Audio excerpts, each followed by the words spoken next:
Assalamualaikum.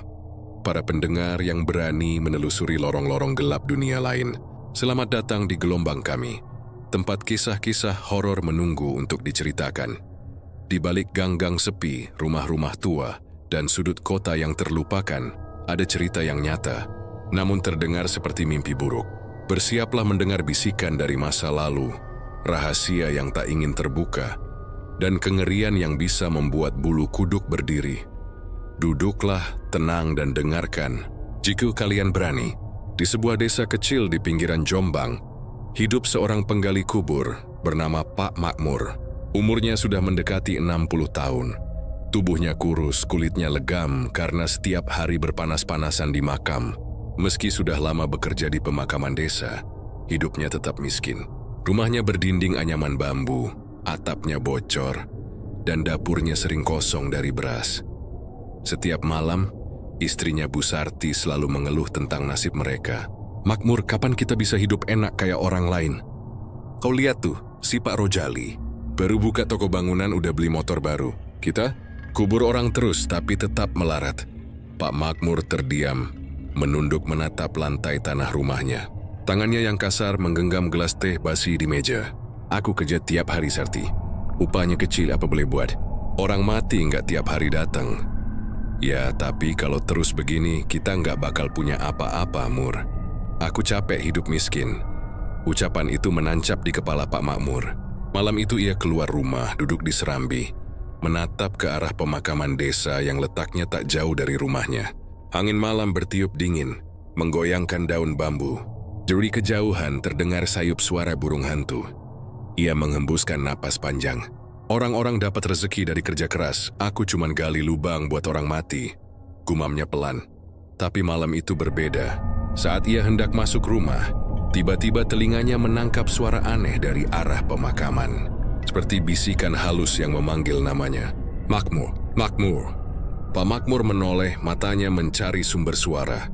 Tidak ada siapa-siapa. Hanya deretan nisan yang terlihat samar di bawah sinar bulan. Ia mencoba menenangkan diri, tapi suara itu kembali terdengar, kali ini lebih dekat. "Makmur, kalau kau ingin kaya, datanglah malam nanti ke makam barat. Di sana ada rezekimu."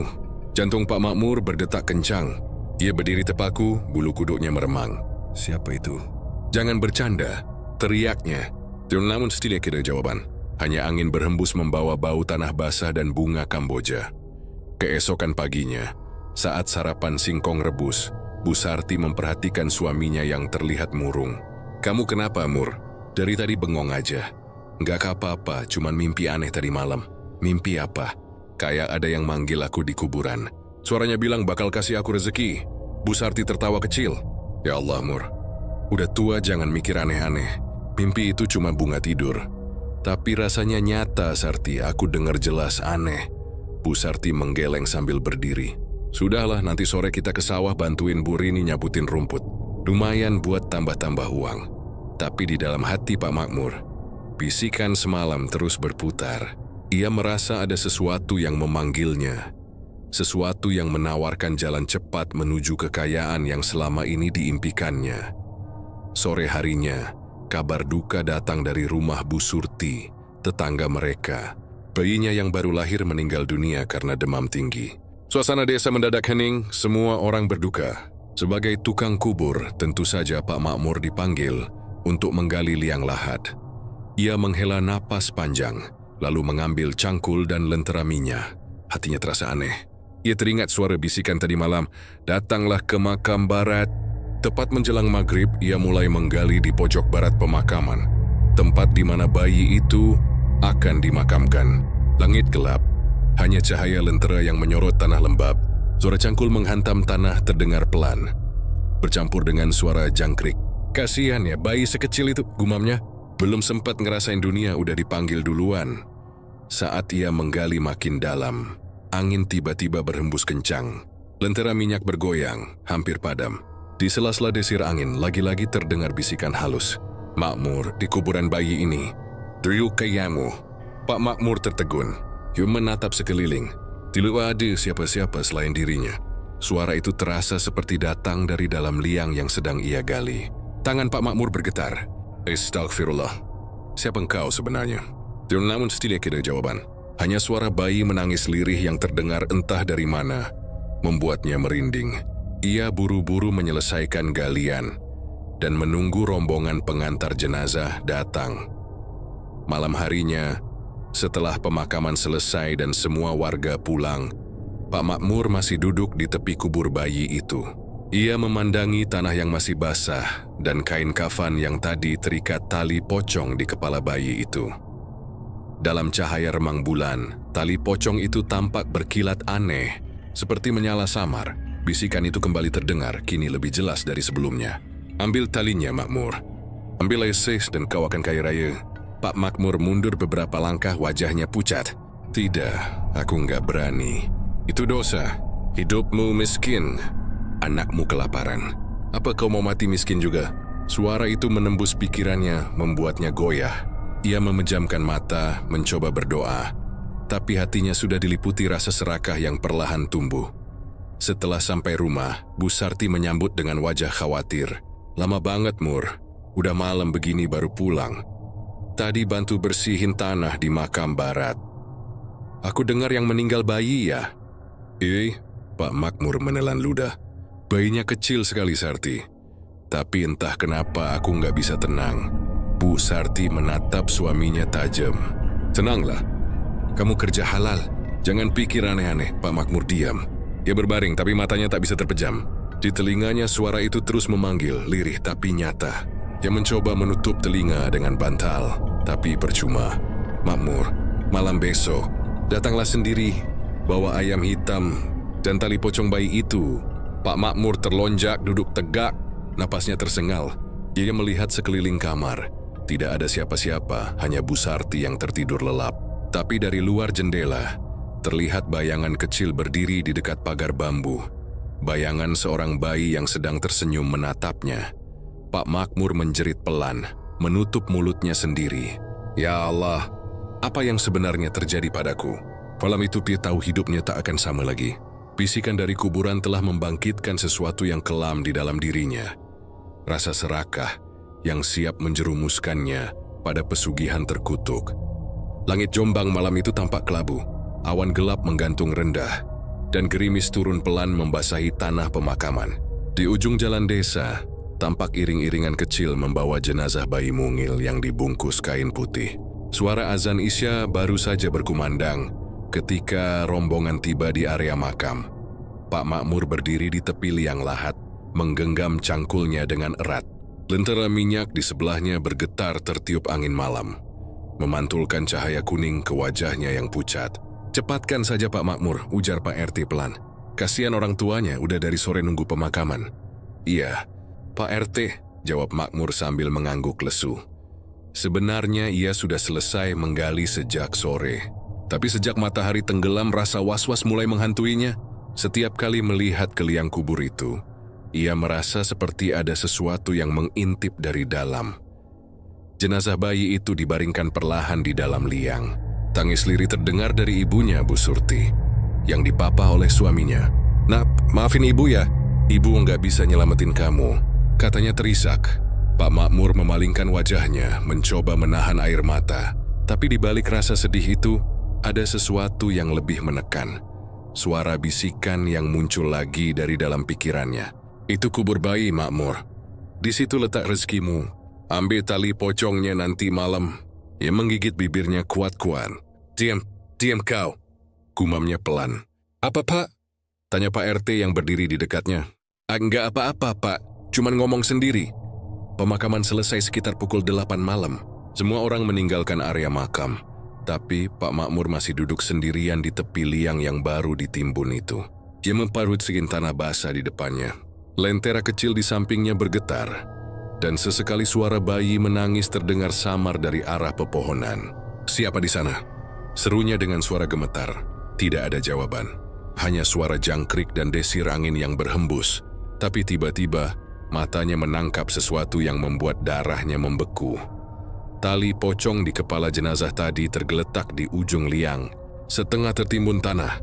Matanya menatap benda itu lama, dada naik turun cepat. Tali itu tampak basah, tapi anehnya seperti berdenyut halus seolah hidup. Ambil, Makmur. Suara itu kembali membisik. Ambil, sebelum hilang. Pak Makmur mundur beberapa langkah.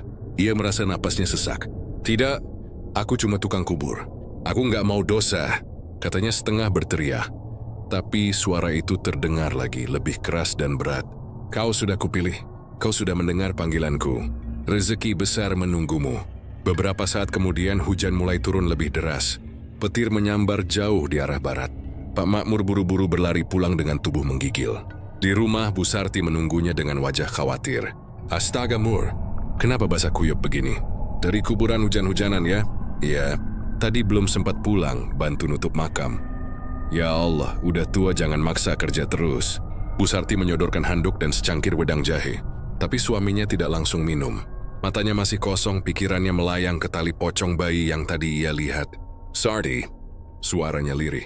Kalau misalnya ada cara buat kita kaya cepat, apa kamu mau? Bu Sarti menatapnya heran. Maksudmu apa, Mur? Yap, misal aja. Ada yang kasih tawaran.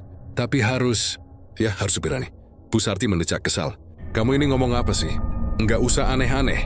Udah malam, ayo tidur. Pak Makmur terdiam. Tapi sebelum tidur, suara itu muncul lagi. Kali ini bukan hanya dalam kepala, tapi seolah berbisik di telinganya. Datanglah lagi ke makam barat tengah malam nanti, Makmur. Bawa ayam hitam. Kubur itu menunggumu. Dewi terlonjai. Matanya melebar. Tidak, aku nggak mau. Tapi hatinya mulai goyah. Tengah malam hujan reda. Desa sunyi. Hanya suara kodok bersahutan di sawah. Pak Makmur membuka matanya perlahan. Bu Sarti tertidur pulas di sampingnya. Dia menatap ke arah dapur. Di sana, ayam hitam miliknya berdiri diam dalam kandang bambu. Bisikan itu terdengar lagi. Begitu lembut tapi tegas. Bawa ayam itu dan ambil tali pocongnya. Tanpa sadar kakinya melangkah. Dia mengambil senter dan parang kecil, lalu keluar rumah diam-diam. Di luar udara dingin menembus kulit. Langkahnya gemetar menuju pemakaman barat. Semakin dekat ke makam, aroma anyir dan amis terasa di udara. Pohon Kamboja bergoyang pelan, dan dari kejauhan suara bayi menangis lirih terdengar lagi. Makmur, ia berhenti. Suara itu bukan hanya dari kepala, sekarang terdengar jelas di belakangnya. Ia menoleh pelan dan nyaris menjerit ketika melihat bayangan putih kecil berdiri di antara nisan-nisan. Bayangan itu menggenggam tali kecil yang berkilat lembab. Ambil dan kau akan kaya raya. Tubuh Pak Makmur gemetar hebat. Dia mesunak menatap tali yang kini berada di kakinya. Tangannya bergerak perlahan, seolah ada kekuatan yang memaksanya untuk mengambilnya. Ketika jari-jarinya menyentuh tali pocong itu, tiba-tiba tanah kuburan bergetar. Dari dalam liang terdengar suara bayi menangis keras, membuat lentera minyak padam seketika. Astagfirullah, teriak Makmur sambil jatuh terduduk. Ia berlari ketakutan keluar dari area makam, memeluk ayam hitamnya erat-erat. Tapi sebelum keluar pagar makam, suara berat dan dalam bergema di telinganya. Kau sudah menyentuhnya, Makmur. Kau sudah menandai dirimu. Besok malam aku akan datang menagih. Pak Makmur menatap ke langit yang diselimuti awan hitam. Hujan mulai turun lagi. Ia berlari pulang dengan napas tersengal. Kakinya terperosok di tanah becek. Sesampainya di rumah, ia langsung menutup pintu rapat-rapat dan terduduk di lantai. Bu Sarti terbangun kaget. Astaga Mur, dari mana kamu malam-malam begini? Aku cuma jalan sebentar. Kamu kenapa pucat begitu? Pak Makmur tak menjawab. Ia hanya menatap tangannya yang kini berlumur tanah. Dan di sela jari-jarinya masih terjepit potongan kecil tali pocong bayi. Dalam hatinya, ia tahu malam ini ia telah melewati batas. Dan sejak detik itu, hidupnya tak akan pernah sama lagi. Sejak malam ia membawa potongan tali pocong bayi itu pulang. Hidup Pak Makmur tak lagi tenang. Setiap malam tidur tak pernah nyenyak. Setiap kali ia memejamkan mata, terdengar suara bayi menangis lirih, lalu makin keras, seolah menangis tepat di telinganya. Pagi hari, Bu Sarti memperhatikan suaminya yang tampak pucat dan linglung. Mur, kamu sakit? Mukamu kayak orang habis ketakutan. Enggak, Sarti, cuma kurang tidur. Jawabnya cepat, menunduk sambil mengaduk kopi. Namun Bu Sarti tahu ada sesuatu yang disembunyikan suaminya. Semalam ia sempat mendengar suara langkah kaki Pak Makmur keluar rumah diam-diam. Tapi ketika ia tanya, suaminya selalu mengelak. Aku cuman ke belakang buang air, katanya singkat. Hari itu angin berhembus kencang. Langit mendung seolah mau hujan. Di dapur, Bu Sarti sedang menumbuk cabai. Sementara Pak Makmur duduk di serambi rumah, menatap kosong ke arah pemakaman yang tampak dari kejauhan. Matanya memandangi titik di bawah pohon Kamboja, tempat ia mengambil tali pocong malam itu. Di sana samar-samar, ia melihat sesuatu bergerak. Bayangan kecil melompat di antara nisan. Ia menggosok matanya. Mungkin cuma bayangan daun. Gumamnya, tapi keringat dingin mulai membasahi leher. Malamnya gangguan kembali datang. Lampu minyak di rumah tiba-tiba padam, meski angin tak berhembus. Dalam gelap terdengar suara langkah kecil di lantai kayu. Lalu suara bayi tertawa, renyah tapi menyeramkan. Sarti, kamu dengar itu? Bisik Pak Makmur sambil menepuk bahu istrinya. Dengar apa? Suara ketawa bayi. Enggak ada apa-apa, Amur. Mungkin tikus. Tapi sesaat kemudian suara itu terdengar lagi, lebih dekat, seperti datang dari bawah tempat tidur. Hi. Pak Makmur langsung meloncat turun menyalakan lentera. Tim menunduk melihat bawah ranjang, kosong. Tapi lantainya basah oleh lumpur. Dan di tengahnya ada jejak kaki kecil. Ya Allah, bayi itu... Bisiknya gemetar, Bu Sarti mulai curiga. Makmur, kamu kenapa belakangan ini kayak orang bingung? Jujur sama aku, kamu sembunyikan apa? Pak Makmur diam lama. Tangannya menggenggam kain sarung erat-erat. Sarti, malam itu waktu kubur bayi Bu Surti, aku dengar suara aneh. Katanya kalau aku mau kaya, aku harus ambil tali pocong bayi itu. Makmur, astagfirullah. Bu Sarti langsung menepuk dada. Kamu gila? Itu najis. Itu pesugihan. Aku nggak sengaja, Sarti. Tapi setelah aku ambil sedikit, ada suara yang janjiin kekayaan. Bu Sarti menatap suaminya ngeri. Berhenti sekarang juga. Buang itu tali pocong. Aku mau buang, tapi tiap kali aku coba, ada yang datang ke mimpiku. Malam berikutnya, mimpi itu datang lagi. Pak Makmur berdiri di tengah kuburan yang diselimuti kabut tebal. Dari balik kabut muncul sosok tinggi besar berpakaian hitam. Wajahnya tak terlihat, hanya matanya yang menyala merah. Engkau sudah mengambil tali pocong itu, Makmur. Sekarang waktunya kita buat perjanjian. Siapa engkau? Aku Dampo Awang, penjaga kekayaan dari alam bawah. Kau ingin kaya, bukan? Sosok itu mengangkat tangannya. Seketika tanah di sekelilingnya retak, dan dari dalamnya keluar peti emas berkilau.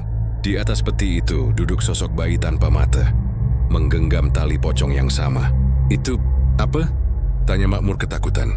Itu jaminan kekayaanmu, tapi setiap emas ada tumbalnya. Siapkah engkau membayar harga itu? Harga? Apa maksudmu? Tumbal nyawa, Makmur. Tak harus sekarang, tapi setiap 7 malam, 1 jiwa akan jadi milikku. Pak Makmur terbangun dengan teriakan keras. Keringat dingin membasahi tubuhnya, napasnya tersengal. Bu Sarti segera menyalakan lampu minyak. Makmur, kamu mimpi apa? Aku mimpi kuburan terbuka, ada sosok hitam. Katanya namanya Dampo Awang. Dia minta tumbal. Bu Sarti memeluk suaminya erat. Kita harus minta tolong ke Ustaz Kasan besok. Ini udah bukan mimpi biasa, Mur. Jangan sampai orang tahu. Aku malu. Tapi sejak malam itu, keadaan semakin aneh. Keesokan harinya, ketika Makmur pergi menggali kubur untuk pemakaman baru, orang-orang mulai memperhatikan perubahan pada dirinya. Matanya cekung, kulitnya pucat, dan ia sering berbicara sendiri saat bekerja. Makmur, kamu nggak apa-apa? Kok melamun mulu? Tanya Pak RT.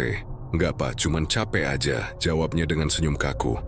Namun malamnya hal yang tak masuk akal terjadi. Di halaman rumahnya tiba-tiba muncul seekor ular besar berwarna hitam pekat, menggulung di dekat sumur.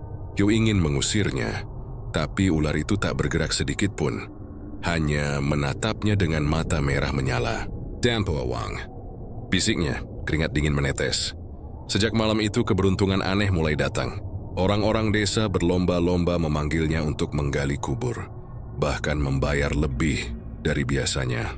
Tak lama kemudian, ia mendapat kabar bahwa seorang dermawan desa meninggalkan warisan sebidang tanah atas namanya, entah dari mana asalnya. Bu Sarti sempat terkejut. Mur, dari mana semua ini? Kok tiba-tiba banyak rezeki? Mungkin ini balasan dari kerja keras, Sarti. Jawabnya datar. Tapi dalam hati ia tahu ini bukan rezeki biasa. Malamnya, suara Dampo Awang datang lagi dalam mimpinya. Kau lihat, Makmur, kekayaan mulai datang. Tapi ingat, aku tak memberi gratis. 7 malam lagi aku akan menagih 1 nyawa dari rumahmu. Makmur terbangun, wajahnya basah oleh keringat. Ia menatap Bu Sarti yang masih tidur di sampingnya, lalu menatap ke arah kamar anaknya, Wito, yang berusia 12 tahun. Jantungnya berdegup kencang. Yuri mulai memahami maksud Dampo Awang. Tidak, bukan anakku. Jangan anakku, katanya pelan sambil menangis tertahan. Namun dari jendela kamar, tampak bayangan bayi berdiri di luar pagar, menggenggam tali pocong dan tersenyum. Bisikan itu kembali terdengar di telinganya, kali ini dengan nada dingin dan penuh ancaman. Tumbal sudah ditentukan, Makmur. Kau tak bisa lari. Dan malam itu, untuk pertama kalinya dalam hidupnya, Pak Makmur menyesal telah menyentuh tali pocong bayi di kuburan barat. Namun semuanya sudah terlambat. Perjanjian telah dibuat, dan bayangan maut mulai menghitung malam pertamanya. Malam itu, suasana desa Jombang terasa lebih sunyi dari biasanya. Angin malam berembus pelan, membawa aroma anyir dari arah pemakaman. Dari kejauhan terdengar lolongan anjing bersahutan, seolah tahu sesuatu yang jahat tengah berkeliaran. Di rumahnya yang sederhana, Pak Makmur duduk termenung di depan meja kayu. Di hadapannya tergeletak sepotong tali pocong bayi yang ia ambil beberapa malam lalu. Warnanya sudah menghitam, tapi anehnya terasa hangat saat disentuh, seperti masih hidup. Bu Sarti sudah tidur bersama anak mereka, Wito. Tapi Makmur tidak bisa memejamkan mata. Sejak mimpi tentang Dampo Awang, pikirannya terus dihantui rasa takut dan rasa bersalah. Namun di balik itu, ada juga rasa penasaran dan godaan yang semakin kuat. Apa benar? Kalau aku lakukan ritual itu, aku bisa kaya? Gumamnya. Di dalam kepalanya, suara itu muncul lagi. Suara berat, serak, tapi memikat. Jika kau sudah memulai, Makmur, tak ada jalan mundur. Malam ini waktunya, siapkan darah ayam hitam dan bakar talinya di bawah pohon Kamboja di makam barat. Makmur menelan ludah. Ia menatap ayam hitam yang sudah ia ikat sejak sore. Ayam itu terus berkokok kecil, seolah tahu nasibnya akan segera berakhir. Tengah malam, Makmur melangkah keluar rumah diam-diam. Langit gelap tanpa bulan, hanya disinari cahaya redup lentera yang dibawanya. Udara malam terasa berat dan lembab. Di kejauhan, pemakaman terlihat samar di balik kabut tipis. Langkahnya terasa berat, tapi suara di dalam kepalanya terus memaksanya maju. Sedikit lagi, Makmur. Di sanalah pintu rezekimu. Begitu sampai di bawah pohon Kamboja besar, ia menggali lubang kecil di tanah basah. Di sisi lubang itu ia letakkan tali pocong dan seekor ayam hitam yang sudah dipegang dengan tangan bergetar. Ya Allah, ampunilah aku. Aku cuma ingin hidup lebih baik, katanya pelan, namun tangannya tetap bergerak. Dengan cepat ia memotong leher ayam itu. Darah segar menetes di atas tali pocong. Aroma amis bercampur tanah basah membuat perutnya mual. Tapi sebelum ia sempat beranjak, angin kencang berhembus tiba-tiba memadamkan lentera. Dalam gelap suara tawa lirih terdengar dari arah nisan. Bagus, Makmur. Sekarang bakarlah talinya. Tangannya gemetar saat menyalakan korek. Api kecil menyambar ujung tali pocong itu. Asap putih mengepul ke udara, tapi bukan asap biasa. Aromanya bukan seperti kain terbakar, melainkan bau daging busuk dan darah basi. Tiba-tiba, tanah di depan kakinya bergetar. Dari dalam lubang yang ia gali, muncul tangan kecil. Tangan bayi yang menggenggam tali pocong yang terbakar. Astagfirullah. Jerit Makmur, mundur ketakutan. Tapi suaranya tercekat. Dari balik kabut muncul sosok tinggi besar berpakaian hitam. Wajahnya tak jelas, hanya 2 mata merah menyala di balik kegelapan. Yuri melangkah pelan mendekat. Kau sudah memanggilku, Makmur. Kau, Dampo Awang? Oke, penjaga rezeki dan penguasa tumbal. Kau sudah menyentuh milikku. Sekarang kita terikat. Aku cuma mau rezeki. Aku nggak mau tumbal. Tak ada rezeki tanpa darah, Makmur. Tapi jangan takut. Aku beri kau waktu 7 malam. Nikmati dulu kekayaanmu. Sosok itu mengangkat tangannya. Dari dalam tanah muncul emas dan uang berserakan di kaki Makmur. Ia terpana, tidak percaya dengan apa yang dilihatnya. Semua ini buatku? Ya, tapi ingat. 7 malam lagi 1 nyawa harus diganti. Seketika tubuh Makmur lemas.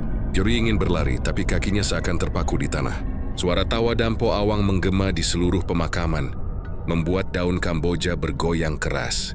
Kau sudah memilih, Makmur. Kau sudah menukar imanmu dengan kemewahan dunia? Beberapa saat kemudian suasana mendadak hening. Hanya sisa abu dari tali pocong yang masih mengepulkan asap tipis. Makmur segera mengumpulkan emas yang berserakan ke dalam kain. Dia menatap sekeliling, memastikan tidak ada yang melihat lalu berlari pulang. Begitu sampai rumah, Bu Sarti terbangun karena suara langkah tergesa. "Mur, dari mana kamu malam-malam begini?" Dari luar, aku..." "Nemu rezeki, Sarti." "Rezeki? Maksudmu apa?" Makmur membuka kain yang dibawanya. Emas dan uang berhamburan di atas lantai bambu. Bu Sarti terperanjat, matanya membesar.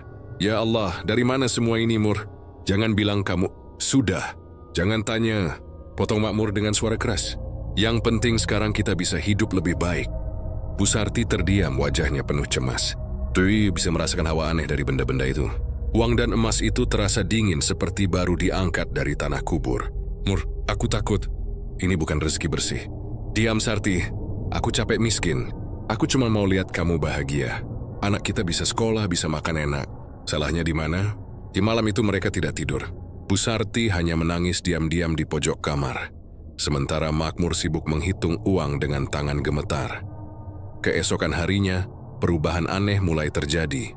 Orang-orang desa kaget melihat Pak Makmur membeli beras 1 karung penuh, mengganti baju lusuhnya, bahkan memesan kayu untuk memperbaiki rumah. "Wah, Makmur mendadak kaya ya," bisik para tetangga. Katanya dapat warisan dari jauh. Makmur hanya tersenyum datar setiap kali ditanya. Tapi setiap malam, mimpi buruk datang tanpa henti. Dia bermimpi berjalan di kuburan, yang dipenuhi suara bayi menangis. Dan ke setiap kali ia menoleh, bayi itu semakin dekat, membawa tali pocong terbakar di tangannya. Malam keempat setelah ritual, Wito, anaknya, mulai sakit. Badannya panas, matanya kosong, dan setiap malam ia mengigau. "Bapak, bayi itu main di kamar aku," katanya lemah. Pak Makmur tertegun, darahnya seolah berhenti mengalir. Bayi yang mana, nak?" "Yang matanya merah, Pak." Tubuh Makmur gemetar. Ia sadar, 7 malam yang dijanjikan Dampo Awang baru berjalan 4. 3 malam lagi, dan nyawa pertama akan ditagih. Ia memeluk anaknya erat-erat. Sementara dari luar rumah terdengar suara bayi menangis samar di bawah angin malam. Tangis itu makin lama makin jelas, seperti berasal dari bawah rumah. "Kau tak bisa kabur, Makmur." Suara Dampo Awang bergema dalam pikirannya. Janji sudah diikat dengan darah. "Sekarang bersiaplah. Tumbal pertama akan diambil." Dan malam itu Pak Makmur tahu. Ia telah menjerumuskan keluarganya sendiri dalam kutukan yang tak bisa ditebus dengan apapun. Sudah 5 hari sejak malam ritual itu. Hujan turun deras mengguyur desa Jombang, menyisakan bau tanah basah dan udara pengap. Di rumahnya, Pak Makmur duduk di ruang tengah dengan wajah pucat, memandangi anaknya Wito, yang terbaring lemas di tikar.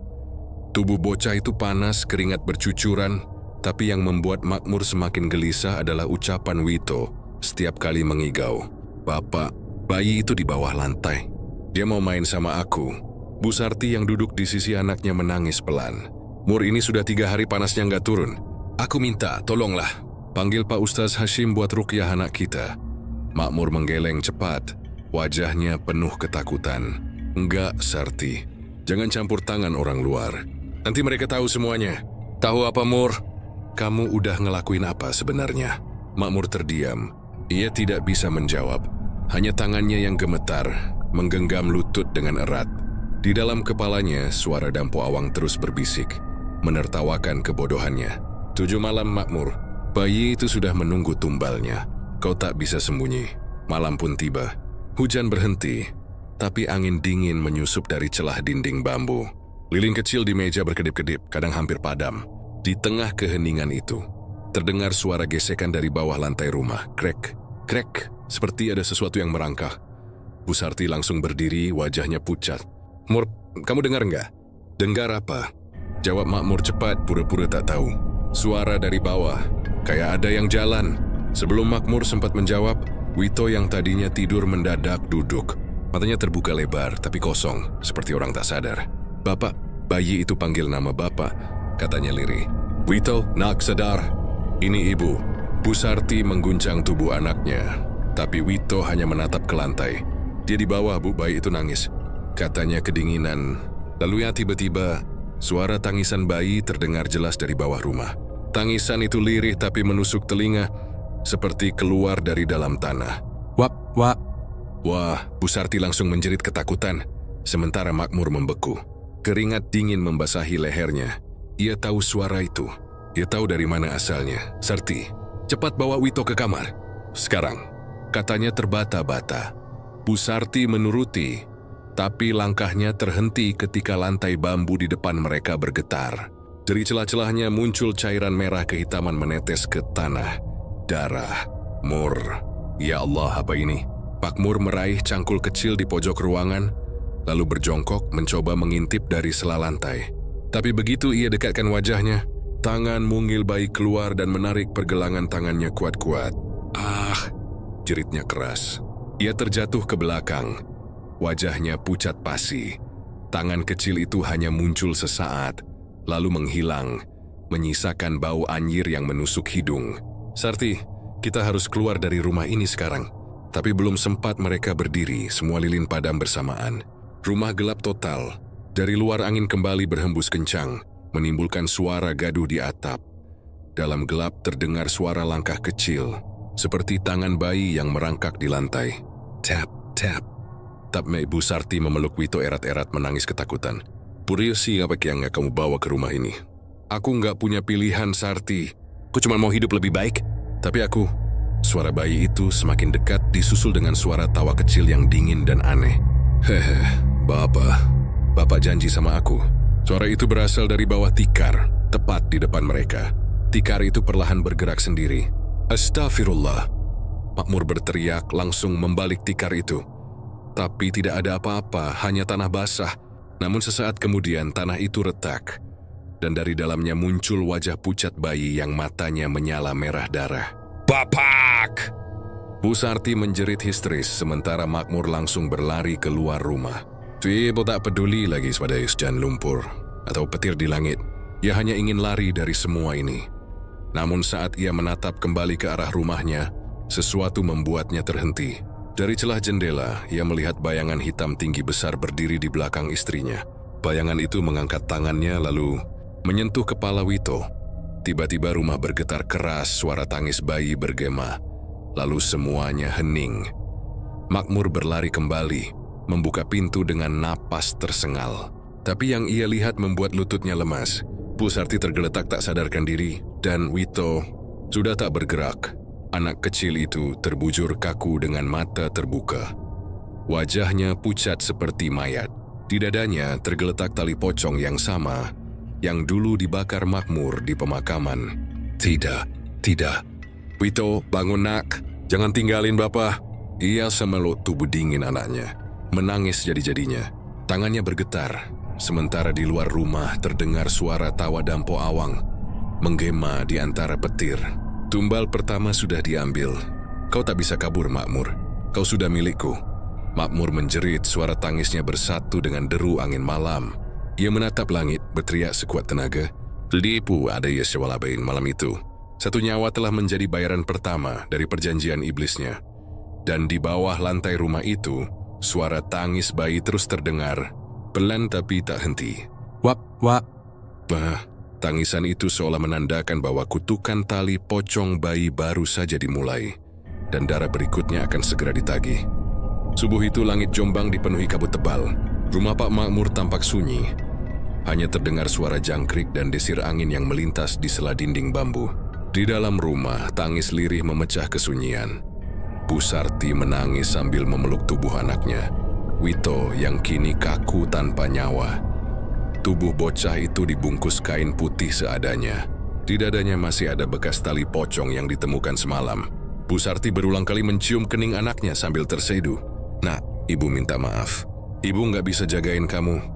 Sementara itu, Pak Makmur duduk di pojok ruangan dengan wajah kosong. Matanya sembab, rambutnya acak-acakan. Dia tidak tidur semalaman, tidak makan. Hanya menatap lantai dengan pandangan kosong. Aku nggak mau kaya kalau harus begini. Bisiknya dengan suara serak. Bu Sarti menatap suaminya dengan mata penuh benci dan air mata. Kamu udah ngelakuin apa, Mur? Jawab aku. Dari mana asal semua uang itu? Makmur diam. Dia ingin bicara, tapi lidahnya seperti keluh. Di kepalanya suara Dampo Awang terus terdengar. bergema seperti bisikan yang tak mau pergi. Sudah kubilang 7 malam, dan ini baru yang pertama. Jangan menyesal, Makmur. Rezeki sudah di tanganmu. Ia menutup telinganya, tapi suara itu semakin keras. Diam kau. Teriaknya tiba-tiba, membuat Bu Sarti terlonjak. Mur, kamu kenapa? Dia tidak di kepalaku. Suara itu nggak berhenti. Makmur berdiri, membanting kursi, lalu berlari keluar rumah sambil menutup telinganya. Bu Sarti hanya bisa menangis, tubuhnya lemas tak berdaya. Pagi menjelang, beberapa tetangga berdatangan setelah mendengar kabar bahwa Wito meninggal mendadak. Pak Lurah dan Pak Ustaz Hashim ikut datang untuk membantu pemakaman. Tapi anehnya, tali pocong di dada Wito tidak bisa dilepas. Setiap kali disentuh, kulitnya terasa panas seperti bara. Ini aneh, ujar Pak Ustaz Hashim sambil mengelus dada Wito pelan. Biasanya tali ini mudah diangkat, tapi ini seperti menempel. Ustaz, saya mohon tolong anak saya, pinta Bu Sarti terisak. Ustaz Hashim menunduk membaca doa dengan khusyuk. Tapi baru beberapa ayat dibacakan, tiba-tiba lampu pelita padam sendiri. Udara di dalam rumah berubah dingin dan berat. Suara bayi menangis lagi terdengar dari luar rumah. Kali ini jauh lebih jelas. Wei. Wah, para tetangga saling pandang, wajah mereka pucat. Itu suara dari mana? Tanya salah satu warga. Dari kuburan barat. Sahut yang lain dengan suara gemetar. Ustaz Hashim langsung berdiri.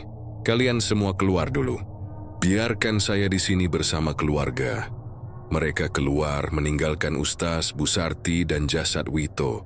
Suara tangisan bayi itu perlahan menghilang, tapi hawa dingin tetap menggantung. Bu Sarti, kata Ustaz dengan hati-hati, saya ingin tanya jujur. Suami ibu ada melakukan sesuatu sebelum anak ini sakit?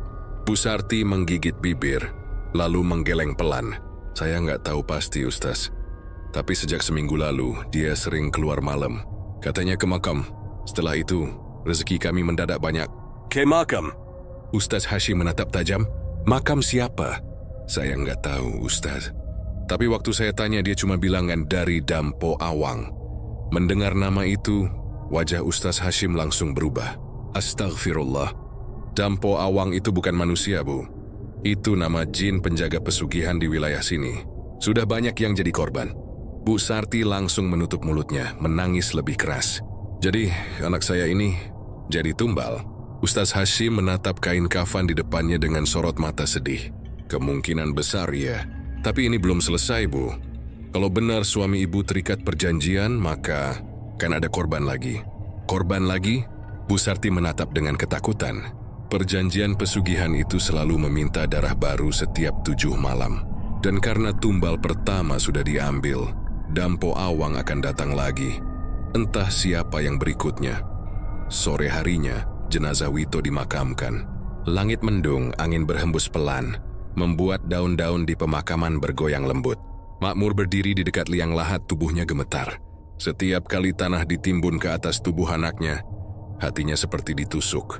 Maafin Bapak, nah. Bisiknya lirih. Kalau bisa, Bapak yang ditukar. Ketika pemakaman usai, semua orang pulang.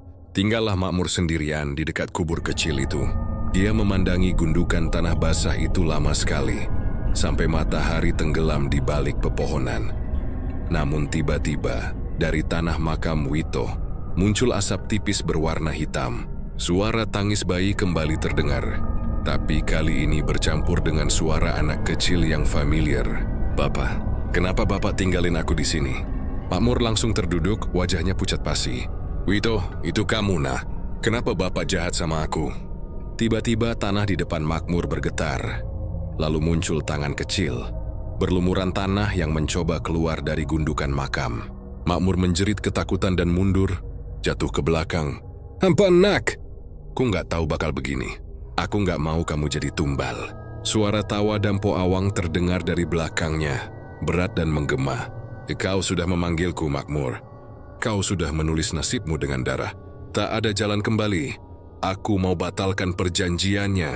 Aku nggak mau semua ini. Terlambat. Sosok tinggi hitam itu muncul perlahan dari kabut. Dua matanya merah menyala. Dan dari punggungnya menjulur tali pocong yang melilit seperti ular hidup. 7 malam, 7 nyawa. Itu janji yang sudah tertulis. Kau ingin berhenti, maka gantikan sendiri tumbalnya. Makmur menangis.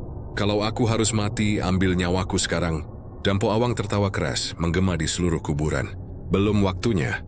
Kau akan hidup untuk melihat satu persatu orang yang kau cintai mati karenamu. Seketika tanah di sekitar makam bergetar. Pohon-pohon Kamboja menggugurkan bunganya. Suara tangis bayi terdengar lagi, kali ini dari berbagai arah. Makmur menutup telinganya. Berlari sekuat tenaga meninggalkan tempat itu. Malamnya ia kembali ke rumah dalam keadaan kacau. Bu Sarti sedang duduk di depan rumah. Wajahnya basah air mata. Muritis, aku nggak tahan lagi. Aku mau pergi dari rumah ini. Aku takut. Jangan pergi dulu. Kenapa? Kalau kamu pergi, dia bakal ngejar kamu. Dia nggak bakal diem. Bu Sarti menatap suaminya dengan tatapan ngeri. Siapa dia, Mur? Apa kamu udah jual anakmu sendiri demi kaya? Makmur hanya terdiam. Tangannya gemetar. Aku cuma mau kita hidup enak, Sarti. Aku nggak tahu bakal begini. Bu Sarti mundur, menatapnya dengan marah dan jijik. Kamu bukan suamiku lagi. Kamu pembunuh. Dewi berlari ke dalam rumah, mengunci pintu kamar dari dalam.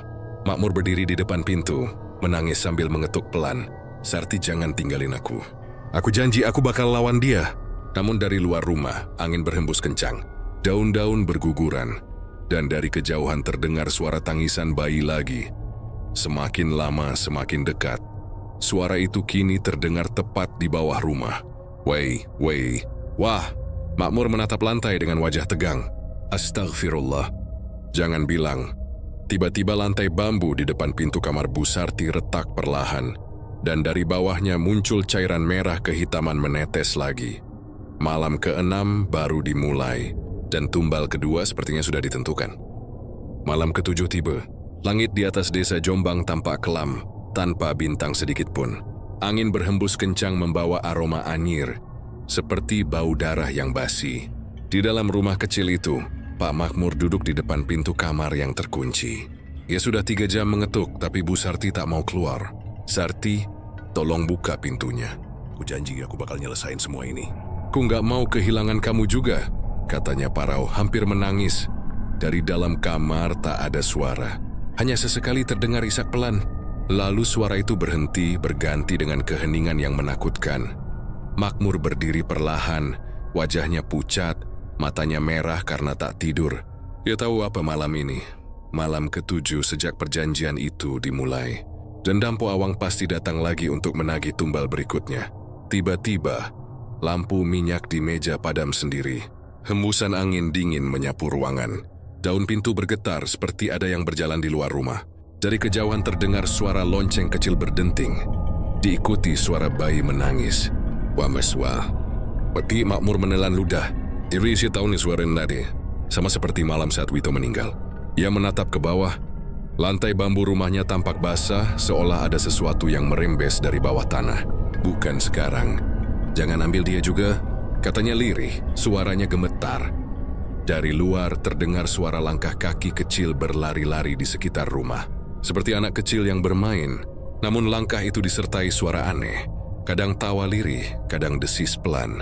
Hehe, Bapak belum bayar janji. Makmur langsung berdiri, matanya liar. Iri si tahu nih suara tadi. Suara anaknya Wito. Wito? Nak, kamu di mana? Itu kamu, nah. Bapak bohongin aku. Katanya mau nemenin. Suara itu berubah jadi tangisan lagi.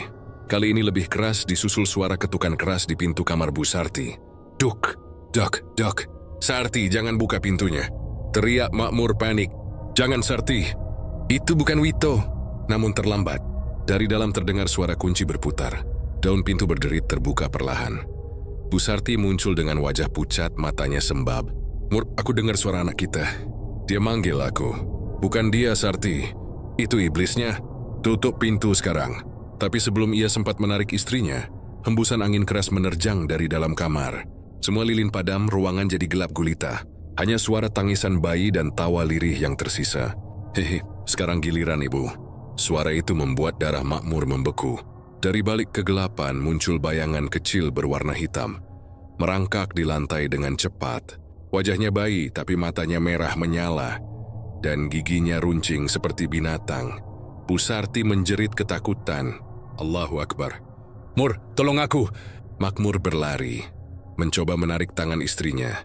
Tapi bayi itu meloncat ke tubuh Bu Sarti, menempel di dadanya seperti lintah raksasa. Tubuh Bu Sarti bergetar hebat, matanya mendelik. Lalu ia terjatuh ke lantai. Makmur menjerit, berusaha melepaskan makhluk itu, tapi setiap kali disentuh, kulitnya terasa terbakar. "Sarti, bangun, Sarti." Makhluk itu menatap Makmur sambil tersenyum lebar, lalu perlahan menghilang bersama tubuh Bu Sarti yang sudah kaku. Dari mulut istrinya keluar asap hitam pekat yang membentuk wajah Dampo Awang. "Kau telah memenuhi 2 tumbal, Makmur." Suaranya berat menggema di seluruh rumah. "Masih 5 lagi. Kau tak bisa mundur," Makmur berteriak marah. "Cukup, aku nggak mau kaya. Ambil aja semua uang itu, semua emas itu." "Aku nggak mau lagi."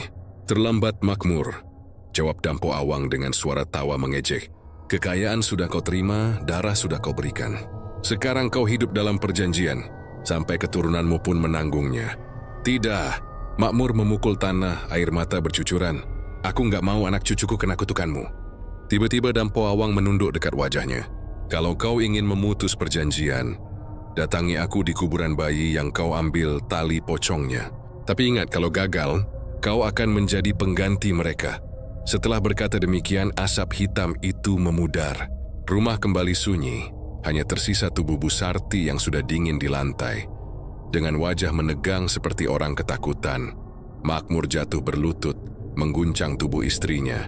"Sarti, jangan tinggalin aku. Maafin aku." Air matanya jatuh di tangan istrinya yang kaku. Tapi tiba-tiba jari-jari Bu Sarti bergerak. Perlahan tangan itu meraih lengan Makmur, mencengkeram erat. Lalu dari bibirnya yang pucat keluar suara lirih. Suara bukan manusia. "Giliranmu." Sebentar lagi, Makmur menjerit dan mundur, terjatuh menabrak kursi. Tubuh istrinya kembali diam, tapi matanya kini terbuka, menatap kosong ke langit-langit.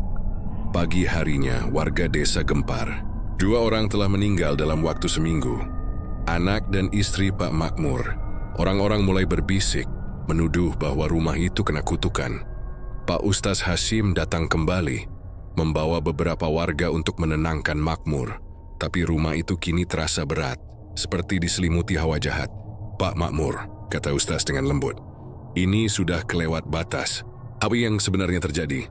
Aku ngelakuin dosa besar, Ustaz." Suaranya bergetar. "Aku ambil tali pocong bayi buat pesugihan." Semua orang terdiam. Beberapa warga menutup mulut tak percaya. "Astagfirullah." Ustaz Hashim beristighfar berkali-kali. "Kau sadar apa yang kau lakukan?" "Aku nyesel, Ustaz. Aku cuma mau hidup enak. Tapi sekarang mereka semua mati karena aku." Air mata Makmur jatuh lagi. "Tolong aku, Ustaz. Gimana caranya biar perjanjian ini putus?"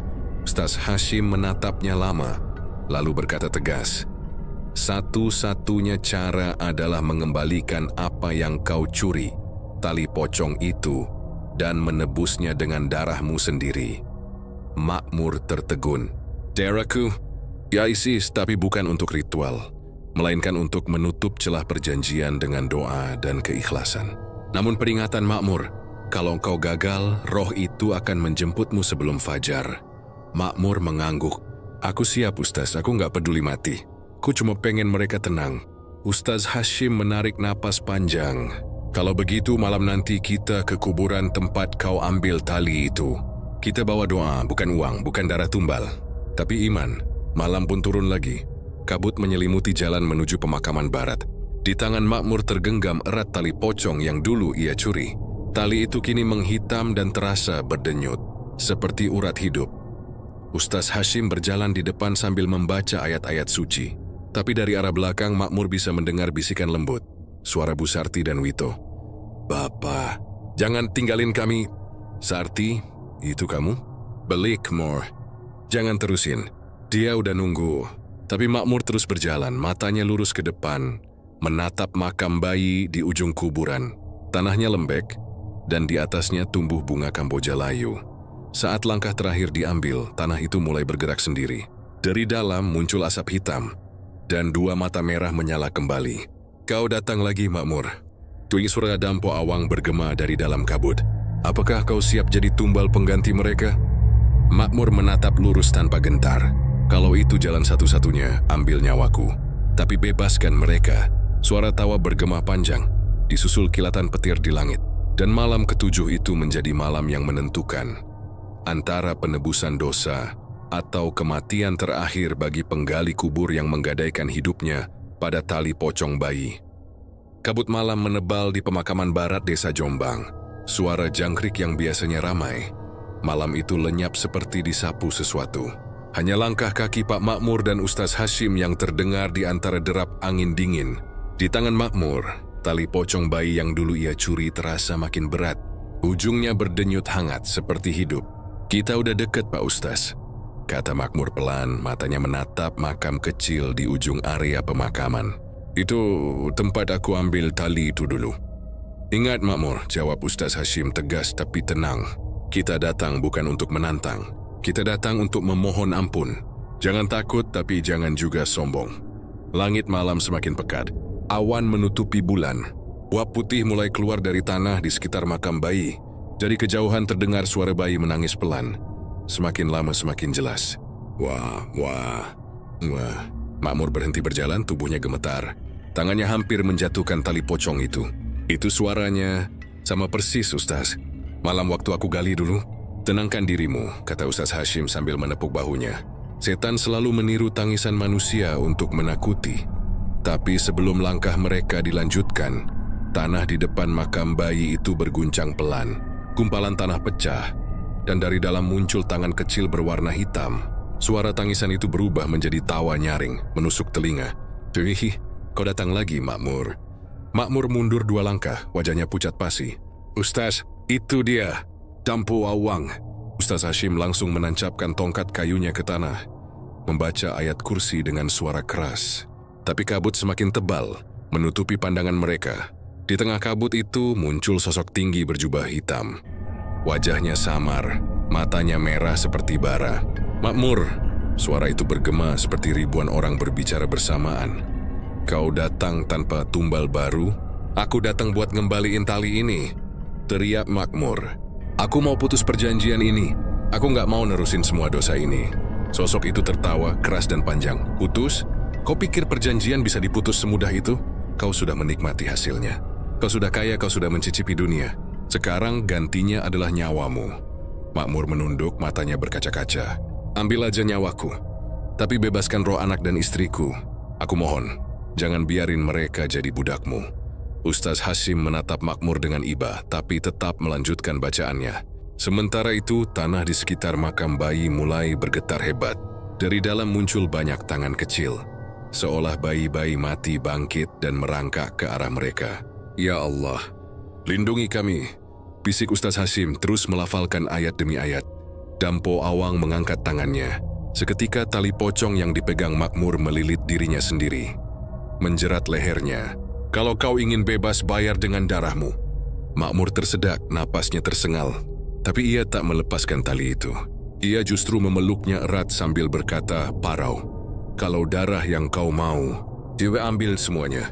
Tapi jangan sentuh lagi keturunanku." Tali itu kini bersinar merah, tapi hitam menjalar di sepanjang tubuhnya. Ustaz Hashim mencoba menolong, tapi sebuah kekuatan mendorongnya jatuh ke belakang. "Makmur, istighfar!" Ucapkan syahadat. Dengan sisa napasnya Makmur mengucapkan, "Ashhadu an la ilaha illallah, wa ashhadu anna Muhammadur Rasulullah." Saat itu juga petir menyambar makam bayi. Cahaya putih menyilaukan menyelimuti seluruh pemakaman. Suara tawa Dampo Awang berubah menjadi jeritan marah. "Kau bodoh, Makmur. Kau menolak kekal di bawah kekuasaanku." Makmur menatap ke arah sumber suara itu. Matanya mulai memutih. "Aku lebih memilih neraka daripada kekayaan yang kutukanku sendiri." Tubuhnya terbakar cahaya putih. Tali pocong yang melilit lehernya hancur, berubah jadi abu yang beterbangan. Kabut menghilang, dan malam kembali tenang. Ketika fajar tiba, warga menemukan Ustaz Hashim terduduk lemas di depan makam bayi. Sementara tubuh Pak Makmur terbujur kaku di atas tanah. Wajahnya tenang, seolah tersenyum. Di dadanya ada bekas lilitan tali tapi tak ada luka.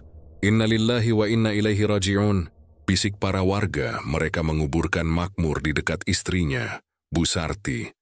Namun sejak hari itu, setiap malam Jumat, orang-orang desa sering mendengar suara tangisan bayi dari arah kuburan barat. Kadang mereka juga melihat bayangan sosok makmur duduk di samping makam kecil, menunduk diam, seperti sedang berdoa. Beberapa hari kemudian Ustaz Hashim datang sendirian ke makam itu lagi. Dia membawa Al-Quran dan duduk di samping pusara makmur. Semoga Allah mengampuni dosa-dosamu makmur. Kau memang salah, tapi kau menebusnya dengan nyawa. Semoga keluarga dan keturunanmu bebas dari kutukan itu. Angin bertiup pelan. Selembar daun kering jatuh ke batu nisan. Ustaz Hashim membuka Al-Quran dan mulai membaca surah Yasin. Namun di sela-sela ayat, ia mendengar suara pelan di telinganya. Suara makmur. Terima kasih, Ustaz. Tapi dia belum pergi. Ustaz Hashim langsung menoleh, tapi tak ada siapa pun. Di atas makam bayi, tanahnya tampak masih hangat dan berdenyut pelan, seolah sesuatu masih hidup di bawah sana. Astaghfirullah, bisiknya. Lalu ia menutup kitabnya dan pergi dengan langkah cepat. Beberapa minggu kemudian, warga desa mulai mendengar kabar aneh. Seorang penggali kubur baru bernama Paijo, yang menggantikan posisi makmur, mulai bertingkah ganjil. Dia sering bekerja malam-malam sendirian, sambil membawa tali putih dan kendi air.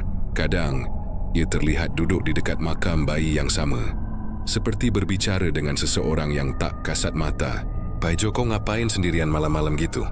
Tanya seorang warga. Hehe, aku cuma nerusin amanah Pak Makmur, jawab Paijo dengan senyum aneh. Amanah? Iya, katanya aku harus rawat tali ini biar nggak ada yang ganggu. Katanya ini tali rezeki. Orang itu merinding, karena yang dilihatnya di tangan Paijo adalah tali pocong bayi yang seharusnya sudah hancur di malam makmur mati. Malamnya, angin kembali berembus kencang di desa Jombang. Di langit, bulan tampak bulat sempurna, tapi sinarnya merah darah. Dari arah kuburan barat terdengar suara tawa lirih yang lama tak terdengar. Hemikes, pesugihan tak pernah mati, hanya berpindah tangan. Dan di antara kabut malam itu, sesosok bayangan hitam berjubah panjang berdiri di belakang makam bayi, menatap ke arah rumah Paijo, menunggu waktu untuk menagih tumbal berikutnya. Sudah 2 bulan berlalu sejak kematian Pak Makmur, tapi suasana di desa Jombang belum kembali tenang. Orang-orang masih sering membicarakan tentang malam ketika petir menyambar kuburan bayi dan Makmur ditemukan tewas di sana. Beberapa warga percaya kalau arwahnya sudah tenang, tapi sebagian lagi yakin perjanjian pesugihan itu belum berakhir. Dan mereka benar, suatu malam, Paijo, penggali kubur baru yang menggantikan posisi Makmur, duduk di dekat makam bayi. Di tangannya tergenggam tali pocong yang ia temukan terkubur di dalam tanah, tempat yang sama di mana Makmur tewas. Angin berhembus lembut, membawa aroma bunga Kamboja yang menyengat. Di sekelilingnya kabut mulai naik perlahan. Hehe, benar kata arwah Pak Makmur, gumam Paijo pelan. Tali ini bawa rezeki. Sejak aku nemuin ini, uangku nggak habis-habis. Dagangan istriku laku keras. Orang-orang pada baik sama aku. Ia tersenyum, tapi senyum itu tampak aneh. Matanya merah dan kulitnya mulai terlihat pucat. Di belakangnya, samar-samar muncul bayangan tinggi berjubah hitam. Kau melanjutkan warisan itu dengan baik, Paijo. Siapa engkau? Tanya Paijo menoleh pelan. Tapi saat melihat wajah sosok itu, ia langsung membeku. Aku, yang memberi janji pada Makmur. Jawabnya lirih, matanya merah menyala. Dan sekarang perjanjianku berpindah padamu. Paijo menelan ludah. Ia ingin lari, tapi tubuhnya tak bisa bergerak. Aku nggak pernah minta perjanjian, aku cuma nemu talinya aja. Siapapun yang memegang tali itu, berarti meneruskan ikatan. Kau sudah menikmati hasilnya, bukan? Suara itu semakin berat, seperti bergema dari dalam bumi. Sekarang kau tahu aturan mainnya. Setiap 7 malam 1 nyawa sebagai tumbal. Kalau tidak, semuanya akan diambil darimu. Paijo berteriak, tapi suaranya tertelan kabut. Saat ia membuka matanya lagi, sosok itu sudah lenyap. Hanya tersisa tali pocong di tangannya yang kini bergetar dan terasa hidup. Keesokan harinya, warga digegerkan oleh kabar kematian Pak RT Jatmiko. Tubuhnya ditemukan di sumur belakang rumah dengan posisi kepala di bawah, kakinya ke atas. Anehnya, di lehernya melilit seutas tali putih yang sama seperti tali pocong. Desa pun panik. Orang-orang berbondong-bondong ke masjid meminta perlindungan dan doa bersama. Tapi di antara kerumunan itu, Paijo hanya diam dengan wajah datar. Paijo, tegur Ustaz Hashim, kau ikut bantu warga malam ini. Kita mau zikir dan tolak bala. Iya Ustaz, jawabnya pelan. Tapi matanya menatap kosong, seolah pikirannya entah kemana. Malamnya, saat warga sedang berzikir di masjid, Paijo berjalan sendirian menuju kuburan. Di bawah sinar bulan purnama, ia menggali tanah di depan makam bayi itu lagi. Keringat bercucuran di wajahnya, tapi senyum tipis tak pernah hilang. Aku cuma butuh 3 tumbal lagi. Habis itu aku bisa punya rumah besar di kota, bisiknya. Maaf Chatmiko, kau yang pertama. Dari dalam tanah terdengar tawa lirih. Tawa yang sama seperti dulu menghantui Pak Makmur. Hehe, bagus Paijo. Kau lebih patuh dari Makmur. Sementara itu, Ustadz Hashim mulai curiga. Ia sering mendengar kabar bahwa Paijo sering ke kuburan tengah malam. Bahkan beberapa warga sempat melihatnya berbicara sendiri di dekat makam bayi. Suatu malam, Ustadz Hashim memutuskan mengikuti Paijo diam-diam.